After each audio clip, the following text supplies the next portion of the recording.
male human. The woman was subjected to an exam, and it was further alleged that small metallic objects were implanted into her body as well as into her son's body. More than one source has informed us that CAT scans have confirmed the presence of these implants. The above extract is from a transcript of a conversation between Jim McCampbell and Dr. Paul Bennewitz on July 13, 1984.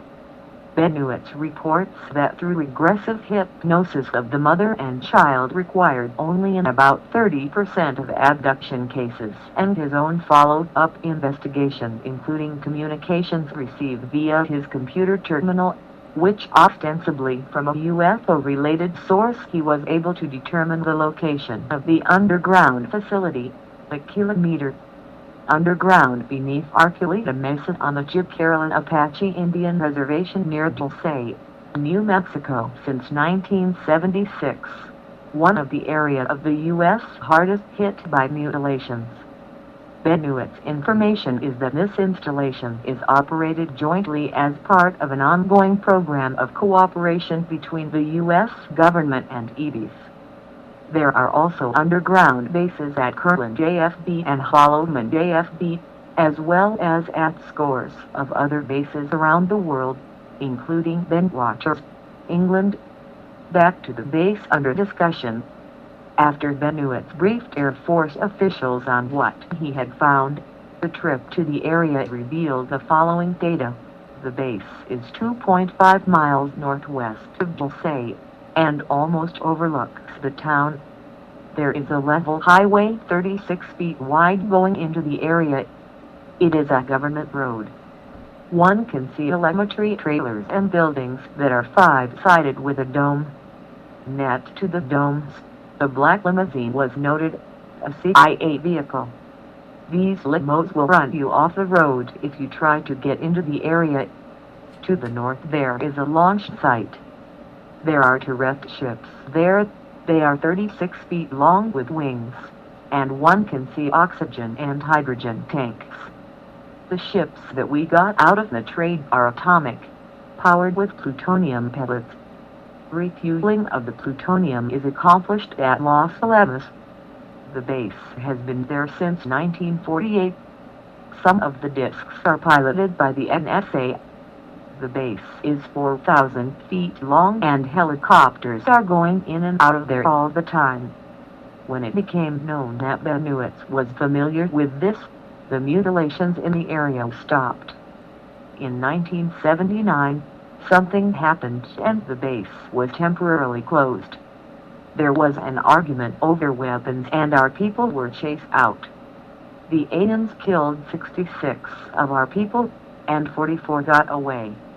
One of the people who in fact got away was a CIA agent who, before leaving, made some notes, photos, and videotapes, and went into hiding. He has been in hiding ever since, and every 6 months he contacts each of 5 people he left copies of the material with. His instructions were that if he missed for successive contacts, the people could do whatever they want with the material. This agent calls an individual known to MUFON. Somehow, a description of the Dulce papers was issued, and was received in December 1987 by many researchers. The Dulce papers were composed of 25 black and white photos, a videotape with no dialogue, and a set of papers that included technical information regarding the jointly occupied U.S. alien facility 1 kilometer beneath the Archuleta Mesa near Dulce, New Mexico. The facility still exists and is currently operational. It is believed that there are 4 additional facilities of the same type, one being located a few miles to the southeast of Groom Lake, Nevada. The general description of what these papers contain is that they contain documents that discuss copper and molybdenum, and papers that discuss magnesium and potassium, but mostly papers about copper, sheets of paper with charts and strange diagrams, papers that discuss UV light and gamma rays. These papers tell what the aliens are after and how the blood taken from cattle is used. The aliens seem to absorb atoms to eat. They put their hands in blood, sort of like a sponge, for nourishment. It's not just food they want. The DNA in cattle and humans is being altered. The type 1 creature is a lag animal. They know how to change the atoms to create the temporary almost human being. It is made with animal tissue and depends on a computer to simulate memory, the memory the computer has withdrawn from another human. Clothes. The almost human being is slow and clumsy. Real humans are used for training, to experiment with and to breed with these almost humans. Some humans are kidnapped and used completely. Some are kept in large tubes, and are kept alive in an amber liquid. Some humans are brainwashed and used to distort the truth. Certain male humans have a high sperm count and are kept alive. Their sperm is used to alter the DNA and create a non-gender being called type 2. That sperm is grown in some way and altered again, put in wounds. They resemble lovely humans when growing but look normal when fully grown, which only takes a few months from fetus size. They have a short lifespan, less than a year. Some female humans are used for breeding. Countless women have had a sudden miscarriage after about 3 months pregnancy. Some never know they were pregnant. Others remember contact some way. The fetus is used to mix the DNA in types 1 and 2. The atomic makeup in the fetus is half human, half almost human, and would not survive in the mother's womb. It is taken at 3 months and grown elsewhere. Well, that's what the Dulce Papers review says. There are some pen and ink reproductions of some of the photos made in the laboratories. 3. An illustration of what one of the wombs looks like. 2x4 an illustration showing one of the tubes where one of the almost humans is grown. A page showing a simple diagram of crystalline metal, pure gold crystal, and what looks like either a genetic or metallurgical diagram or chart. Also attached is what looks like an X-ray diffraction pattern and a diagram of hexagonal crystals, with a comment that they are best for electrical conduction. It would appear that the last half of material in the review applies to the supercrystalline metal used for hull structure, or something along that line. Obviously, this is all rather bizarre from a certain point of view, any point of view, in fact. Nevertheless, material that is supported by years of description and multitudes of corroborations must mean something, especially when bumped against what is seen to be going on.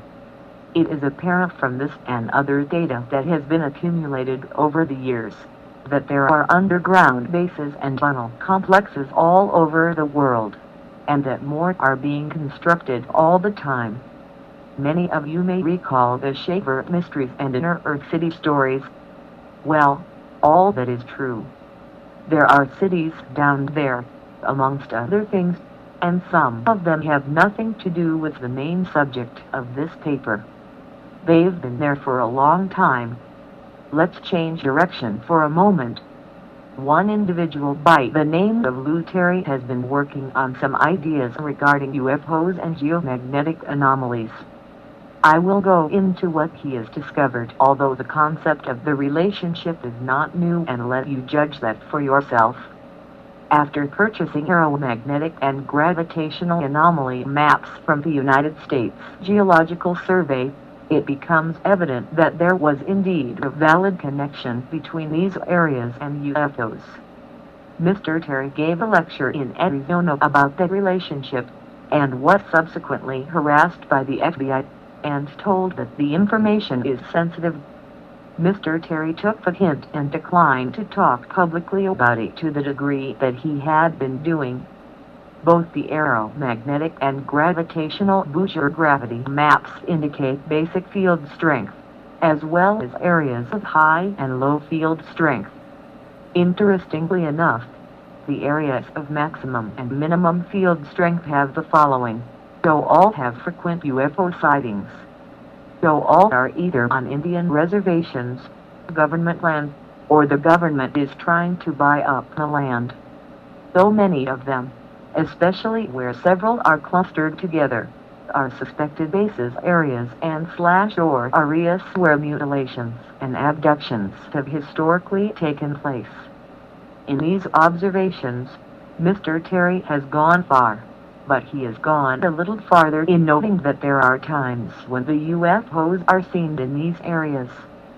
Through painstaking research, Mr. Terry found that the sightings, as well as many abductions and mutilations, occurred so on the new moon or within 2 days before the new moon, so on the full moon or within 2 days before the full moon, so at the perihelion moon closest to Earth or within 2 days before the perihelion. A glance at the nearest Farmer's Almanac will give you the information you require as far as the days for this year or any other one. There seems to be no concrete explanation for the coincidence of the times and the events, but it is true. Krill Part 3 Confidential. The situation report on our acquisition of advanced technology and interaction with alien cultures by H. Krill. The Men in Black. All things considered, UFO research has become pretty much of a circus today, and the most intriguing and controversial sideshow skirting the edges is the question of the silencers, or the mysterious men in black.